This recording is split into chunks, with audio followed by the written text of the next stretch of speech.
Hi, I'm Chris from Alpkit in Betws and I'm going to show you how to pitch our Khort tent. First things first, you want to take the inner and 4 pegs from the bag. You can now choose where you're going to pitch your tent. Make sure you choose a nice flat spot and remove any sticks or stones that might damage the tent or be uncomfortable to lie on. You want to peg out the inner nice and taut, doesn't have to be super tight.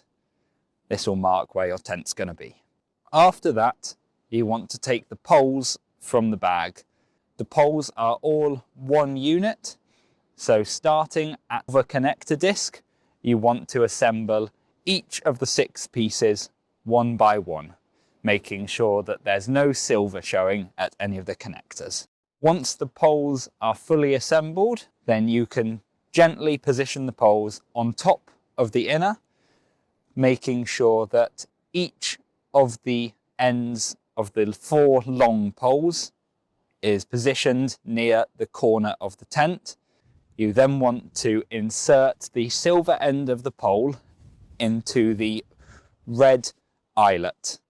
Then you can work your way around, getting the ends of the poles into the eyelet.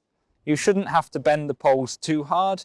If it feels like you're using excessive force, stop and check, because you shouldn't need to. Once all 4 ends are into the eyelets, you should have a frame that looks something like this. Next, you want to locate the red eyelets that are near the top of the zips on the inner, and you want to hook them onto the ends of the short pole. Once all 6 eyelets are connected, then you want to connect every single black clip, just like this. Now you have the inner fully assembled, so if you just need some shelter from the bugs on a lovely warm night, this is all you should need. Assuming though you're in the UK and it might rain, you want to grab the fly sheet from the bag. Positioning it alongside the tent, you want to locate the zips and make sure they're going to match up with the door of the inner, and then you want to locate the red eyelets on the 4 corners. Starting on the one side of the tent, you want to put the eyelet on the bottom of the pole, just like this. Then, following the seam upwards, you should find 2 Velcro connectors.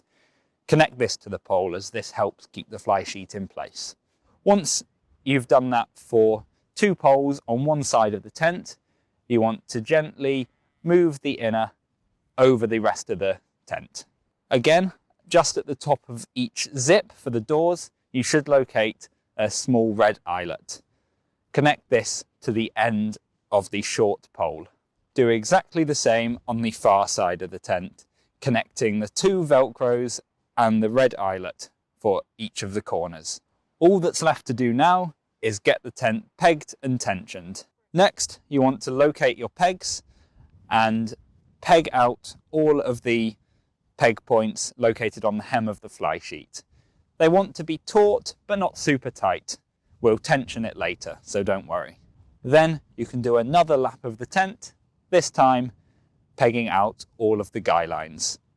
Again, you want these taut, but not tight. The final step of the process is to get the tent tensioned, so it looks nice and neat and it's resistant to as much wind as possible. Starting at the peg points, locate the loose end and gently pull towards the peg, tensioning the fly sheet. You want to do exactly the same with the black webbing and red buckle on each of the 4 corners, gently pulling to tension, and finally, gently pulling the adjusters on each of the guy lines towards the fly sheet to make sure everything is nice and taut. There you have it, one nicely pitched Khort tent. Sleep tight.